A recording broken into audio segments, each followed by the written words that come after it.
27 years at Detroit Motors. That's how long I spent designing engines that powered American dreams.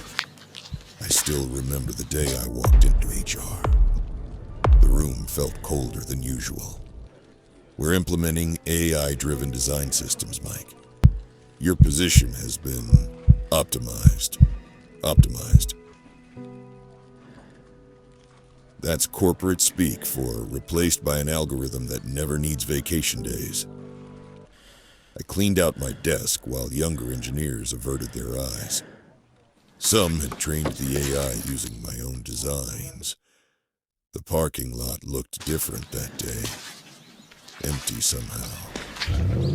Even though it was full of cars I'd helped create. How do you tell your family you've been replaced by code? I sat in the driveway for an hour, radio off, just staring at our front door. Inside was Sarah, my wife of 30 years, probably preparing dinner, and Dad. Dad had moved in with us after his stroke last year. I was the provider, the engineer, the fixer. That's who I was. But who was I now? When I finally walked in, Sarah knew immediately. Wives always know. Mike, what happened? Dad was in his wheelchair by the window. He couldn't speak much since the stroke, but his eyes said everything. He'd worked the line at the same company for 40 years before retiring. Now his son couldn't even make it 30. 3 weeks into unemployment, I was still in pajamas at noon, scrolling through job listings that all seemed to require AI proficiency. Dad's monitor started beeping again, third time that week. The doctors had sent him home with this clunky stroke detection system. Primitive thing, always false alarms, but each one sent us into panic. I rushed to his room. Sarah was already there, trying to make sense of the readings. It's probably another glitch, I said, checking the sensors. And that's when I saw it. The design flaw was so obvious to an engineer's eye. The sensor placement, the data interpretation algorithm. It was measuring micro movements all wrong. For the first time in weeks, my mind wasn't on my own problems. I stayed up all night sketching improvements. By morning, I had completely redesigned the monitoring system. It was better than anything I'd done in years at Detroit Motors. I called it the NeuroSense, but I needed help with the AI programming. Swallowing my pride, I reached out to Jason, one of the young engineers who'd replaced me. I need someone who understands machine learning, and you're the best I know. To my surprise, he agreed immediately. Your engine designs taught me everything, Mike. I've been feeling guilty since, We met at a coffee shop. I brought my sketches. He brought his laptop. The AI can analyze micro patterns that human doctors might miss, he explained. They can predict a stroke 30 minutes before conventional signs appear. My mechanical engineering, his AI expertise. He worked for weeks, building the prototype in my garage. 6 months in, we were ready to approach investors. Our prototype had successfully predicted 2 mini episodes in Dad's condition that his standard hospital equipment missed entirely. But Detroit venture capitalists weren't interested in medical devices. Too regulated, they said. Too slow to market. Then came the real blow. My unemployment benefits were ending. Sarah had taken extra shifts at the hospital, but it wasn't enough. Late one night, after another rejection, I found Dad awake in his room. The message he typed broke me. Sell the house. Use my Medicare money. I sat beside him, tears streaming down my face. No, Dad, that's not happening. He typed again. Too stubborn, like me. Factory needs workers. He was telling me to give up, take a factory job. But that's when it hit me. The factory workers, they were my people.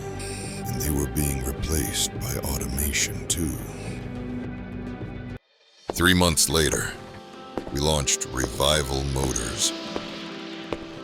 Not cars, medical devices, but built by car people. I reached out to my old colleagues, talented engineers, technicians, assembly workers, all laid off like me. People with decades of precision manufacturing experience. You know quality control for engines? Those skills transfer perfectly to medical devices, I told them. And we'll train you on the new technology. The AI works for us, not replaces us. We secured space in an abandoned auto parts warehouse. Jason brought 5 more young programmers who wanted purpose beyond optimization algorithms. With our first small business loan, we created a training program. Experienced hands paired with young minds. The assembly line workers became medical device technicians. The quality inspectors became compliance specialists. Dad sat in his wheelchair on the factory floor every day, watching his son and his generation find purpose again. His presence reminded us why our work mattered. The FDA approval process was brutal. 18 months of testing, documentation, revisions. Sarah kept our home together while I worked 16-hour days. The team mortgaged homes, maxed out credit cards. We believed. I'll never forget the call. I put it on speakerphone in the conference room, our old break room with a folding table. Neurasense has been approved for medical use in stroke prevention and monitoring. The room erupted. Machinists hugged programmers. Dad wheeled himself around, high-fiving everyone with his good hand. That night, orders started flooding in from hospitals nationwide. The algorithm Jason and his team developed was revolutionary. But it was our manufacturing quality that sealed the deals. We didn't just build a medical device company.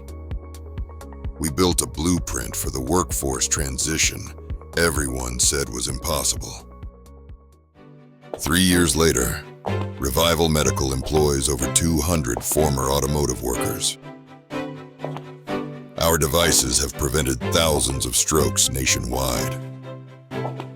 We've expanded into other AI-assisted medical monitors. Dad passed away peacefully last spring. The doctors said the quality of his final years was exceptional. I like to think we had something to do with that. Yesterday, Detroit Motors called. They want to partner with us to create AI-integrated health monitoring systems for autonomous vehicles. They're struggling to find engineers who understand both worlds. I took the meeting, not out of spite, but because it made business sense. When I walked into their headquarters, some executives looked embarrassed. Others looked impressed. As I presented our technology, I noticed Jason smiling.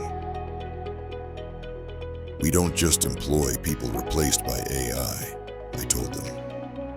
We've created a new model where human expertise guides artificial intelligence, not the other way around. In the parking lot afterward, I sat in my car and looked at the factory where I'd once been discarded.